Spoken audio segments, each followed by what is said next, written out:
2 millions de morts à Stalingrad, 500 000 morts sur les plages de Normandie, 200 000 soldats allemands tués durant la bataille des Ardennes et la plus grande bataille de chars de l'histoire. Dans cette vidéo, nous nous penchons sur les 4 batailles les plus meurtrières de la Seconde Guerre mondiale. Bonjour les tortues et bienvenue dans cette nouvelle vidéo de Top Tortue. Comme toujours, n'oubliez pas de mettre un pouce vers le haut, de commenter et de partager cette vidéo. Ça aide la chaîne à se faire connaître. N'oubliez pas également de vous abonner et de cliquer sur la cloche pour être prévenu lorsque je sors une nouvelle vidéo. Dans cette vidéo, nous allons donc examiner les 4 batailles les plus meurtrières de la Seconde Guerre mondiale. Il s'agit de combats intenses qui ont fait de nombreuses victimes. Donc, si vous ne vous sentez pas prêt, je vous suggère de faire demi-tour maintenant.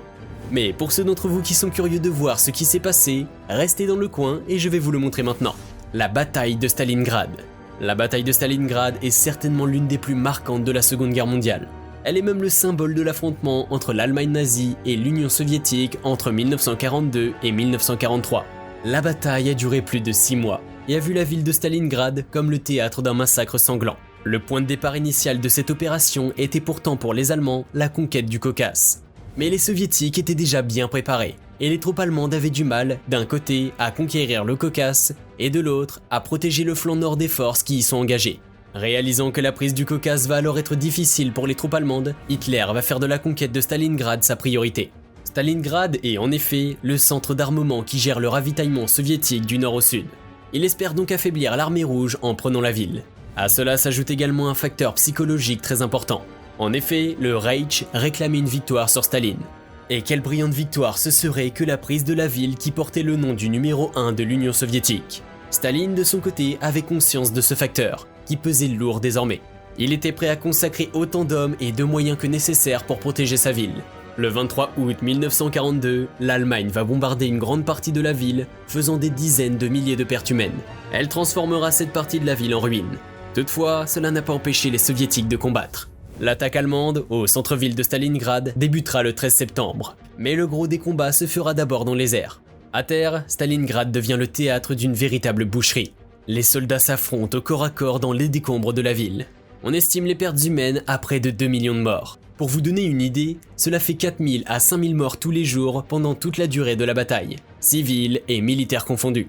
Après des mois d'affrontements, les Allemands peinent à tenir leur position. Les forces soviétiques sont de plus en plus puissantes. Le commandant allemand Paulus est capturé par les soviétiques qui le contraignent à signer la capitulation. Cette victoire de l'armée rouge a poussé de nombreux pays à se désengager de l'Allemagne nazie. Pour les Allemands, ce fut un vrai choc. La bataille de Koursk. En deuxième position des batailles les plus meurtrières de la Seconde Guerre mondiale figure la bataille de Koursk. Celle-ci s'est déroulée dans l'ouest de la Russie du 5 au 23 juillet 1943. Il s'agit d'un tournant décisif de la Seconde Guerre mondiale, et en même temps de la plus grande bataille des chars de l'histoire. En termes de pertes humaines, la Wehrmacht a perdu plus d'un demi-million de soldats et civils confondus durant cette bataille. L'armée rouge n'en est pas moins, parce qu'elle a aussi perdu beaucoup de soldats, environ 250 000 hommes. Maintenant, entrons dans les détails de cette bataille. Après la bataille à Stalingrad, Hitler a voulu enrayer le recul de ses armées. Le saillant soviétique de Koursk représentait pour lui une menace pour les mouvements de la Wehrmacht.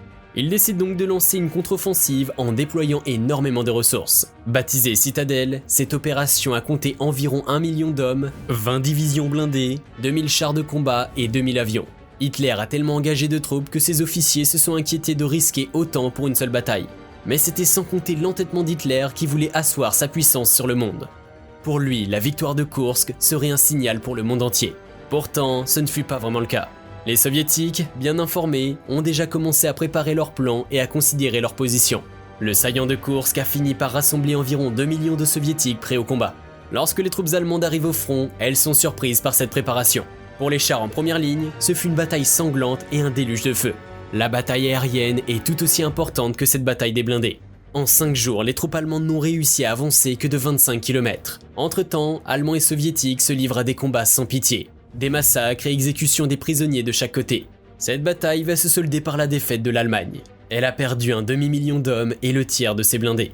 Elle va aussi donner naissance à une contre-offensive des Soviétiques en juillet 1943, avec l'opération Kutuzov. Après la bataille de Koursk, la victoire ne peut plus échapper à l'armée rouge. Le D-Day, la bataille de Normandie, opération Overlord. Durant la Seconde Guerre, entre 1939 et 1945, le monde entier était donc entraîné dans un tourbillon de batailles, dont la plupart étaient sanglantes et meurtrières. Parmi elles se trouve la bataille de Normandie en 1944, qui va marquer un autre grand tournant de la Seconde Guerre mondiale. Aussi appelée D-Day ou Jour J dans la traduction française, cette bataille a fait plus de 200 000 soldats morts du côté des Alliés. Les Alliés qui, pour petit rappel, représentent l'alliance entre plusieurs pays opposés à l'Allemagne, dont la France, l'Angleterre, les États-Unis et le Canada. Revenons à la bataille de Normandie. Celle-ci s'est déroulée entre juin et août 1944 sur les plages de la Normandie. Elle a permis aux forces des Alliés d'établir un nouveau front en Europe de l'Ouest face aux troupes du Troisième Reich et d'atteindre assez rapidement le cœur de l'Allemagne. Aussi appelée Opération Overlord, la bataille de Normandie a été lancée le 6 juin 1944. C'était donc le D-Day ou le jour J. Plus de 3 millions de soldats ont traversé la Manche depuis l'Angleterre pour débarquer en Normandie.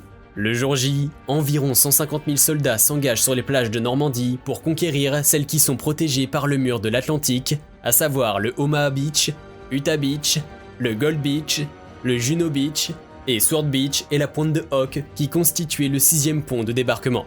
À minuit tapant, les premiers bombardements des positions allemandes sont lancés entre Le Havre et Cherbourg. S'ensuivent alors des largages de parachutistes et éclaireurs qu'ils appelaient à l'époque des Pathfinder. À partir de 6 h du matin, les bombardements navals de la côte normande commencèrent et s'ensuivirent les débarquements des troupes américaines et britanniques sur les plages. Ce soir-là, c'est environ 10 000 soldats qui sont tués. Pour le reste de cette bataille de Normandie, le plan consistait à rejoindre les têtes de pont pour disposer d'un plus grand port pour les Alliés.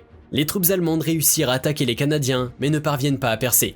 Entre-temps, de nombreux crimes et massacres des prisonniers se font de chaque côté.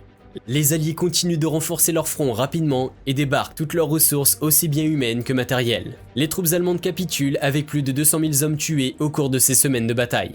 Quant au bilan de cette bataille, la Normandie est devenue un champ de ruines. Plus de 50 000 civils victimes et des centaines de milliers de sans-abri qui ne seront pas relogés avant plusieurs années. La bataille des Ardennes. La bataille des Ardennes se déroula au cœur de l'hiver 1944-1945, plus précisément du 26 décembre 1944 au 1er février 1945. La bataille des Ardennes représente la dernière offensive allemande contre les armées alliées qui étaient en train de gagner du terrain et qui progressaient vers l'Allemagne. Elle annonçait également la fin de la Seconde Guerre mondiale. Après le débarquement de la Normandie en juin 1944, les forces alliées ont réussi à investir la France. Toutefois, elles resteront bloquées en septembre le long de la frontière allemande. Le 16 décembre, Hitler avait lancé une contre-offensive surprise à travers les Ardennes. À cause des conditions météorologiques, les Alliés ne pouvaient pas faire voler leurs avions parce qu'il y avait trop de neige, de vent et de verglas. Pour cette contre-offensive, Hitler avait misé sur ses meilleures forces encore disponibles, appuyées par 1000 avions de chasse. Les troupes allemandes ont réussi à rompre le front allemand sur 60 km entre Montjoie et Trèves. Elles étaient bien plus nombreuses que les troupes américaines et alliées. La ville de Bastogne fut encerclée par les Allemands et subit de violentes attaques. La ville de Bastogne encerclée, les Allemands lancent un ultimatum au général américain de se livrer. Mais les Américains préparaient déjà leur contre-attaque. Au 26 décembre 1944, profitant de conditions météorologiques plus douces et favorables, les Alliés ont pu ravitailler la ville de Bastogne. Plus de 100 tonnes d'approvisionnement dont des médicaments et de l'artillerie lourde tombent de parachute. Grâce à ces ravitaillements, les Américains lancent une contre-attaque affaiblissant les Allemands.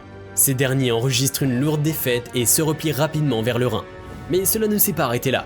Le 5 janvier 1945, les Allemands vont déclencher une nouvelle contre-offensive avec l'opération Bodenplatte. Des raids sont lancés sur des bases aériennes alliées, faisant des pertes considérables. Cependant, les troupes allemandes étaient déjà établies et ne pouvaient pas combler leurs pertes humaines et matérielles. Au total, les Allemands ont perdu plus de 200 000 soldats durant la bataille des Ardennes. En janvier 1945, la troupe se replie. Cette bataille a conduit à leur défaite au printemps prochain. C'est tout pour les batailles les plus meurtrières de la Seconde Guerre mondiale. Si vous souhaitez en savoir plus sur la Seconde Guerre mondiale ou sur d'autres guerres, abonnez-vous à ma chaîne. J'ai de nombreuses vidéos sur différents sujets liés à la guerre et à l'histoire militaire. J'espère que vous avez apprécié cette vidéo et je vous remercie d'avoir regardé.